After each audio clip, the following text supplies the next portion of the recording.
3, 2, 1.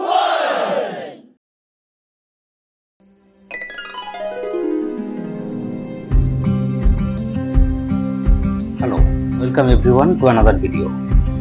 In last few classes, we had read the text of Jimmy Valentine and we had covered 3 pages of it.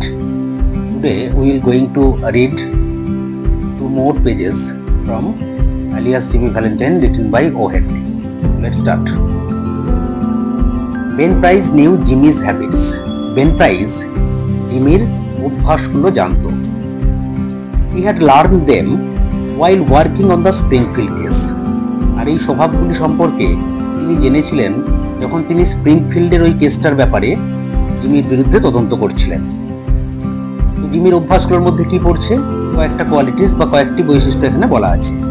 Long jumps, দীর্ঘ লম্ফট, quick gate অ্যাওয়েজ, খুব দ্রুত পলায়ন করা, no confederates, কোনো সঙ্গী সাথী না রাখা, and a test for good society, এবং একটা ভালো সমাজের জন্য অর্থাৎ উচ্চ সমাজের জন্য তার যে রুচি, এই সমস্ত গুণগুলি these ways had helped Mr. Valentine to become noted as a successful dodger of retribution. অর্থাৎ এই যে কয়েকটি বৈশিষ্ট্যের কথা উল্লেখ করা হলো জিমি ভ্যালেন্টাইনের, এই বৈশিষ্ট্যগুলির সাহায্যে জিমি কি করত না, সে সহজেই শাস্তি এড়ানোর কাজটা করতে পারত, মানে পুলিশকে ফাঁকি দিতে পারত, কারণ খুব দ্রুত সে পালিয়ে যেতে পারত ঘটনাস্থল থেকে, তাকে ধরা যেত না। খুব দ্রুত পায়ে দীর্ঘ লম্ফনের মাধ্যমে সে অকুস্থল ছেড়ে যেত। এছাড়াও তাকে দেখলে কেউ চোর বলবে না, তার পোশাক আশাক, তার ম্যানার, তার টেস্ট, এগুলো সব সময় একটা হাই সোসাইটি বা হাই স্ট্যান্ডার্ড মেনটেন করে সে চলতো, যে কারণে সে অনেক সময় শাস্তি এড়িয়ে চলত। It was given out that Ben Price had taken up the trail of the elusive cracksman and other people with burglar-proof safes felt more at ease. যখন এটা জানা গেল যে বেন প্রাইসের মতো একজন দুবে গোয়েন্দা আবার জিমির পিছু নিয়েছে, বা এই যে কয়েকটি ডাকাতির ঘটনা ঘটে গেল, সিন্দুক চুরির ঘটনা ঘটে গেল, সেই সিন্দুক চোরের পিছু নিয়েছে, তখন আর যে বাকি সমস্ত লোকজন যাদের ওই ধরনের সিন্দুক রয়েছে, তারা একটু স্বস্তি বোধ করলো যে এবার বুঝি চোর ধরা পড়বে, ঠিক আছে, এবার বুঝি আর নতুন করে সিন্দুক চুরির ঘটনা ঘটবে না। এটাই বলা হচ্ছে এখানে। নেক্সট প্যারা। One afternoon, Jimmy Valentine and his suitcase climbed out of the mail hack in Elmore, a little town 5 miles off the railroad down in the Blackjack country of Arkansas. একদিন বিকেলবেলা জিমি ভ্যালেন্টাইন ও তার সুটকেসটি এসে নামলো একটি ঘোড়ায় টানা ডাক গাড়িতে, একটি শহরে এসে নামলো, যে শহরটির নাম হচ্ছে এলমোর। এই এলমোর হচ্ছে আরাকানসদের দেশ আর কি, অর্থাৎ যারা ওই একটু কালি পিলি জুয়ারি টাইপের লোকজন আর কি, ঠিক আছে, সেই রকম।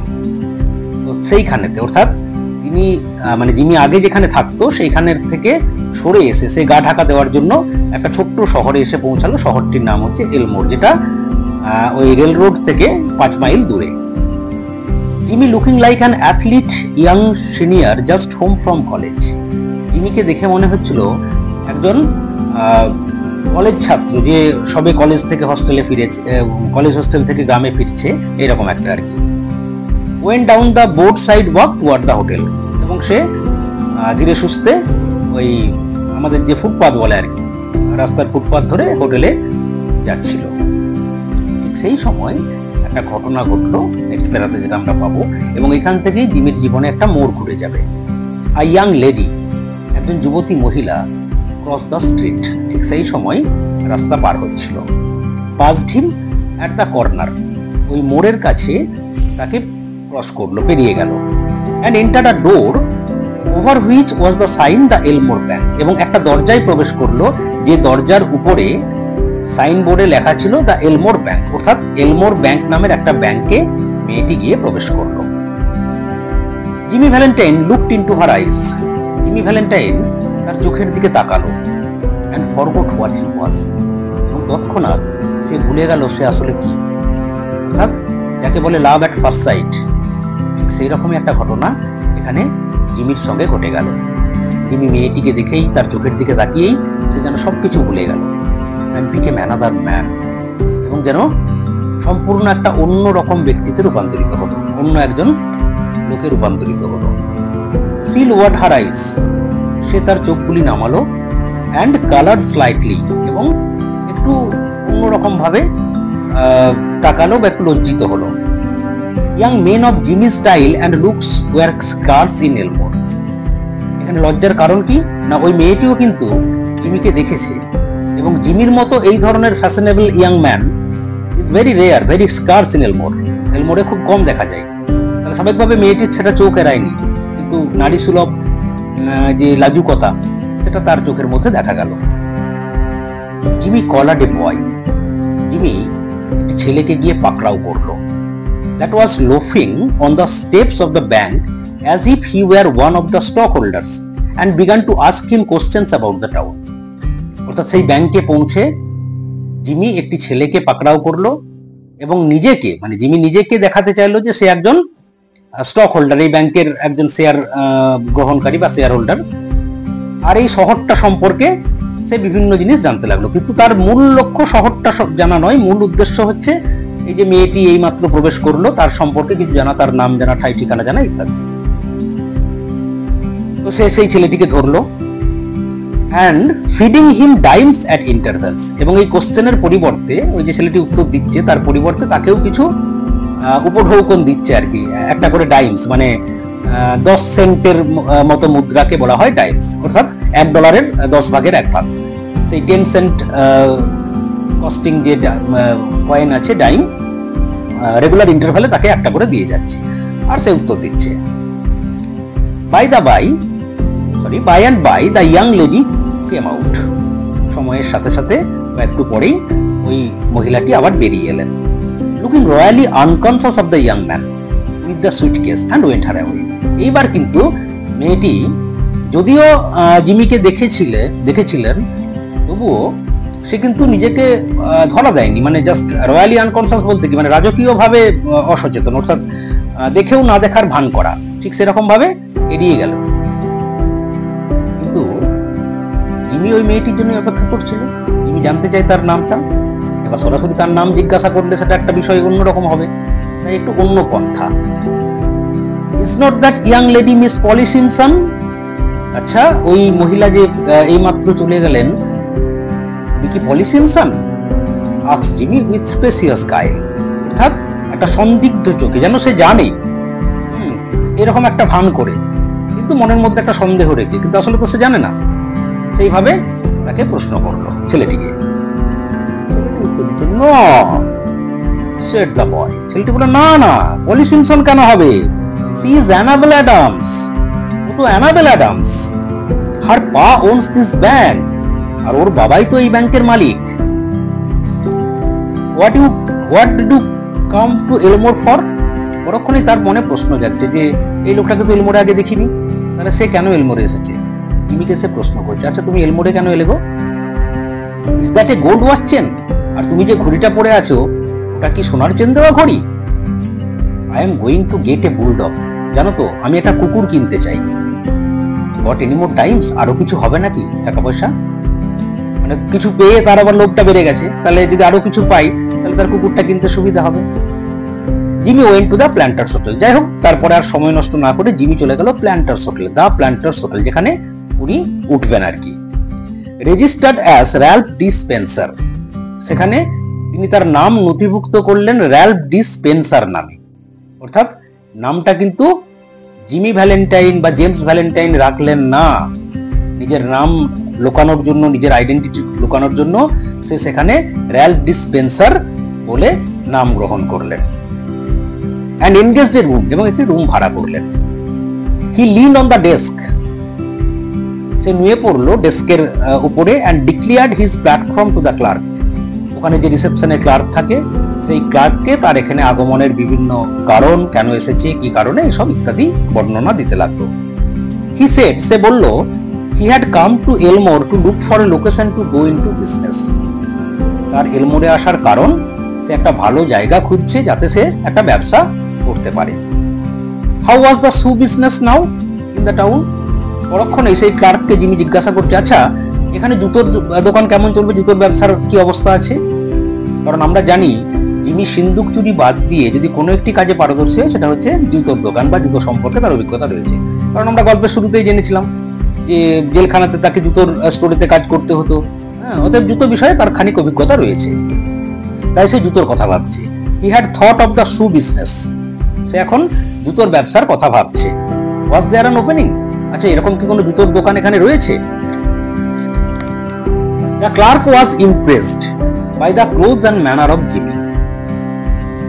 আর জিমির পোশাক আশাক, তার কথাবার্তা, তার আদব কায়দা, তার আচরণ দেখে ক্লার্ক খুব অভিভূত হয়ে গেল। কারণ he himself was something of a pattern of fashion to the thinly gilded youth of Elmore. ওই এলমোরের মানে ফতোবাবুদের মধ্যে এই ক্লার্ক ছিল একজন ফ্যাশনেবল ইউথ, ইয়াং ম্যান, কেতাদুরস্ত একজন যুবক। সে মনে করতো সে বুঝি এইখানকার মধ্যে হিরো আর কি। এখন জিমিকে দেখে তার মনে হচ্ছে যে না, তার অনেক ত্রুটি বিচ্যুতি আছে। হ্যাঁ, জিমির মধ্যে এই যে আদব কায়দা, এই যে জামা কাপড় পরার যে রুচি, টাই বাঁধার যে কৌশল, এগুলো সব দেখতে দেখতে তার নিজের শর্টকামিংস গুলো মনে পড়ছে। অর্থাৎ তার মধ্যে ত্রুটি বিচ্যুতি রয়েছে। কারণ আমরা ভালোর ভালো তো পাই সবসময়। 5 জন ভালোকে আলাদা আলাদা করে দেখলে সবাইকে আমাদের ভালো মনে হবে, কিন্তু যখন 5 জন ভালো এক কাছে দাঁড়াবে তার মধ্যে আবার কে ভালোর ভালো, কে সেরা সেরা, এটা আমরা বুঝতে পারি। কোথাও গিয়ে তার নিজেকে একটু ছোট লাগছে ক্লার্ককে। তাই বলছি, he himself was something of a pattern of fashion to the thinly gilded youth of Elmore, but he now perceived his shortcomings. সে নিজে ওই এলমোরের অধিবাসীদের মধ্যে অন্যতম একজন ফ্যাশনেবল যুবক ছিল, কিন্তু বর্তমানে জিমিকে দেখে সে তার নিজের ত্রুটিগুলোকে বুঝতে পারছে। While trying to figure out Jimmy's manner of tying his four in hand, he cordially gave information. আর যখন জিমির ওই টাই বাঁধার পদ্ধতি, ঠিক আছে, মানে এটা একটা নেক টাই বাঁধার পদ্ধতি, 4 in hand যে প্রসেস আর কি, কারণ টাই বিভিন্ন ভাবে আমরা বাঁধতে পারি, সেই প্রসেসের কথা বলছে, কিভাবে টাইটা বেঁধেছে এটা দেখতে দেখতে বা বুঝতে বুঝতে এই ক্লার্ক জিমির বিভিন্ন প্রশ্নের বা বিভিন্ন তথ্যাবলী তাকে দিতে লাগলো, উত্তর দিতে লাগলো প্রশ্নের। Yes, there ought to be a good opening in the shoe line. প্রশ্নটা ছিল জুতোর ব্যবসা সম্পর্কে। তো তাই বললো, হ্যাঁ ঠিক ঠিক, জুতোর দোকান এখানে ভালো চলবে, বুঝলেন? কারণ কি না, there was not an exclusive shoe store in the place. এখনো পর্যন্ত যে জায়গাটাতে জিমি পৌঁছেছে সেখানে আলাদা করে জুতোর দোকান নেই। এক্সক্লুসিভ শু স্টোর মানে শুধু জুতোই বিক্রি হবে এমন দোকান আর কি, সেরকম দোকান কিছু নেই। তাহলে কোথায় জুতো বিক্রি হয়? The dry goods and general stores handle them. সাধারণত যেগুলো শুকনো খাবার দাবার বিক্রি হয় বা ভ্যারাইটি স্টোরস, যেগুলো যেখান থেকে অনেক কিছু জিনিস বিক্রি হয়, তার মধ্যে জুতোও বিক্রি হয় আর কি। তাই এক্সক্লুসিভ শু স্টোর এখানে নেই।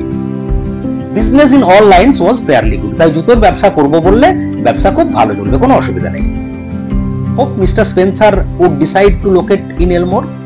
আশা করেছিল তাহলে মিস্টার স্পেন্সার এইসব শুনে এলমোরে থেকে যাওয়ার সিদ্ধান্ত নেবে। He would find it a pleasant town to live in. এছাড়াও তাকে আরো জানানো হলো যে এই শহরটা অত্যন্ত মনোরম বসবাসের জন্য, and the people very sociable, এবং মানুষজনও খুব সামাজিক। Mister Spencer thought he would stop over in the town a few days and look over the situation. কিন্তু মিস্টার স্পেন্সার সে একটু ধীরে সুস্থে চিন্তা ভাবনা করার কথা ভাবলো। মিস্টার স্পেন্সার অর্থে জিমি, সে ভাবলো কিছুদিন এই শহরটার সে দেখবে, থেকে যাবে, পুরো ব্যাপারটা বা সিচুয়েশন দেখভাল করবে, বা তার ফেলে আসা যে পাপ বা যে অপরাধের, সেই অপরাধের কোনো মানে ফলাফল বা পুলিশের কোনো লোক তাকে ডিস্টার্ব করছে কিনা এসব সে দেখে নেবে। আর যদি সিচুয়েশন সব ঠিকঠাক থাকে তখন সে ডিসাইড করবে। No, the clerk need not call the boy. ক্লার্ককে রুম বয়কে ডাকার প্রয়োজন পড়লো না। He would carry up his suitcase himself. সে তার নিজের সুটকেস নিজেই বয়ে নিয়ে যাবে। It was rather heavy. আসলে এটা খুব ভারী ছিল তো। Mister Ralph Spencer, the phoenix that arose from Jimmy Valentine's ashes, left by the flame of a sudden and alternative attack of love, remained in Elmore and prospered. যাই হোক, এই mister Ralph Spencer যে আসলে ছিল Jimmy Valentine বা James Valentine, সেই James ভ্যালেন্টাইনের শরীর থেকে ফিনিক্স পাখির মতো উঠে আসা এই যে রেলফ স্পেন্সার। ফিনিক্স পাখির আমরা কথা পাই মাইথোলজিতে। এই ফিনিক্স পাখি কি না, ফিনিক্স পাখি হচ্ছে এমন একটা পাখি যেটা একটা মানে পৌরাণিক পাখি, যে কিনা একা ও 500 বছর বাঁচে এবং তারই মানে ফেলে যাওয়া যে ছাই, 500 বছর পরে তার নিজের দেহ আগুনে পুড়ে যায়, ভস্মীভূত হয়ে যায় এবং সেই পোড়া অবস্থাতেই নতুন ফিনিক্স পাখির জন্ম হয়। ঠিক আছে না? অর্থাৎ একটা দেহ থেকে আর এক দেহে রূপান্তরিত হয়, একটা শরীর আর একটা নতুন শরীরে অবতীর্ণ হয়।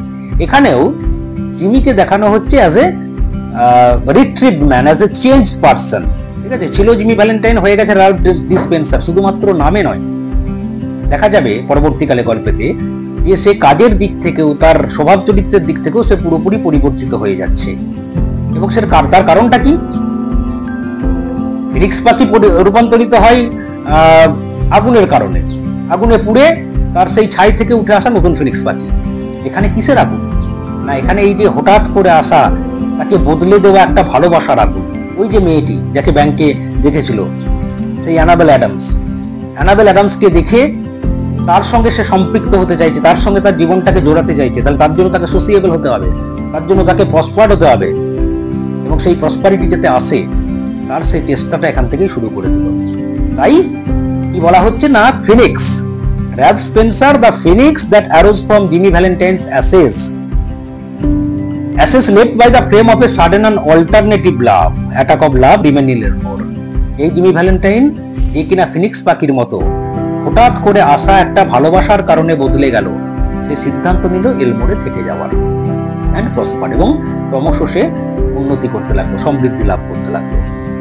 He opened A shoe store, সে একটা জুতোর দোকান খুললো, and secured a good trade of run, এবং একটা দুর্দান্ত ব্যবসা করলো সে। Socially he was also a success. শুধুমাত্র ব্যবসায়িক দিক থেকে নয়, সামাজিক দিক থেকেও তার দারুণ সাফল্য এলো। অ্যান্ড মেড মেনি ফ্রেন্ডস, প্রচুর বন্ধু বান্ধব হলো তার। And he accomplish the wish of his heart, সর্বোপরি সে তার মনের ইচ্ছেটা পূরণ করতে পারলো। কি মনের ইচ্ছা ছিল? অ্যানাবেল অ্যাডামসের সঙ্গে দেখা করা, তার সাথে ভালোবাসা বা প্রেমের সম্পর্ক স্থাপন করা, তাকে নিয়ে সংসার করা জীবনে, এই ছিল তার ইচ্ছে আর কি। He met miss Annabel Adams, সে সেই অ্যানাবেল অ্যাডামসকে সাক্ষাৎ করেছিল। And became more and more captivated by her charms, আর তাকে যত দেখছিল তত বেশি বেশি যেন তার রূপে সে মুগ্ধ হয়ে যাচ্ছিল। অ্যাট দ্য এন্ড অফ এ ইয়ার, এইভাবে এক বছর শেষে, অর্থাৎ এলমোরে আসার এক বছর পরে, the situation of mister Ralph Spencer was this. Mister Ralph স্পেন্সারের অবস্থাটা খানিকটা এরকম ছিল। কি ছিল না, he had won the respect of the community. ওই এলমোরে থাকা যে সমাজ বা সোসাইটি, সেই সমাজের বাসিন্দাদের সে শ্রদ্ধা আদায় করে নিয়েছে। His shoe store was flourishing, তার জুতোর দোকান এখন রমরম করে চলছে। And he and Annabel were engage to be married in 2 weeks। সব থেকে বড় বিষয়, সেই অ্যানাবেল যাকে সে প্রথম দিনেই দেখে ভালোবেসে ফেলেছিল, তার সঙ্গে আগামী 2 সপ্তাহের মধ্যে তার বিয়ে হতে চলেছে, এনগেজমেন্ট ফিক্সড হয়ে গেছে। মিস্টার অ্যাডামস, অর্থাৎ অ্যানাবেল অ্যাডামসের বাবা, শ্রীমান Adams, the typical plodding country banker, সেই মানে দেশীয় ব্যাংকের যিনি মালিক আর কি, একজন সম্ভ্রান্ত ভদ্রলোক, ঠিক আছে, এবং ব্যবসায়ী, সেই মানুষটি অ্যাপ্রুভড অফ স্পেন্সার, তিনিও স্পেন্সারের নামে অনুমোদন দিয়েছেন, অর্থাৎ অ্যানাবেলসের সঙ্গে স্পেন্সারের বিয়েতে তারও সম্মতি রয়েছে। Annabel's pride in him almost equalled her affection. আর অ্যানাবেলও এই জিমি মতো একটা ছেলেকে জীবন সঙ্গী হিসাবে পেতে চলেছে, এই জন্য তারও গর্বের কোনো অন্ত নেই, সেও একেবারে গর্বিত হয়ে ফুটফুট করে যেন উঠছে। He was as much at home in the family of Mr. Adams and that of Annabel's married sister as if he were already a member. আর জিমি এখন বেশিরভাগ সময়টাই কাটাচ্ছে হয় তার হবু শ্বশুর বাড়িতে, অর্থাৎ অ্যাডামসদের বাড়িতে, নয়তো বা অ্যানাবেলের যে দিদি রয়েছে সেই দিদির শ্বশুর বাড়িতে। মানে এমন ভাবেই তার যাতায়াতটা বেড়েছে যেন সে ইতিমধ্যেই সেই পরিবারের সদস্য হয়ে উঠেছে। তো এই হচ্ছে 72 এবং 73 পাতা, পেজ নাম্বার 72 and 73 আমরা আজকে পড়লাম। আর 71 পেজের লাস্ট 2 লাইনস, এটা নিয়ে আজকে আমাদের পাঠ্য ছিল। অনেকটা লম্বা গল্প, পরে পরে আমরা পড়বো, ঠিক আছে, আস্তে আস্তে আমরা পার্ট বাই পার্ট এগুলো এগিয়ে যাবো। আজকের ভিডিও আমরা এখানেই শেষ করছি। আশা করি ভালো লেগেছে তোমাদের। সকলকে শুভেচ্ছা জানাই, আর পরের ভিডিও পর্যন্ত ততক্ষণ সবাই ভালো থাকবে।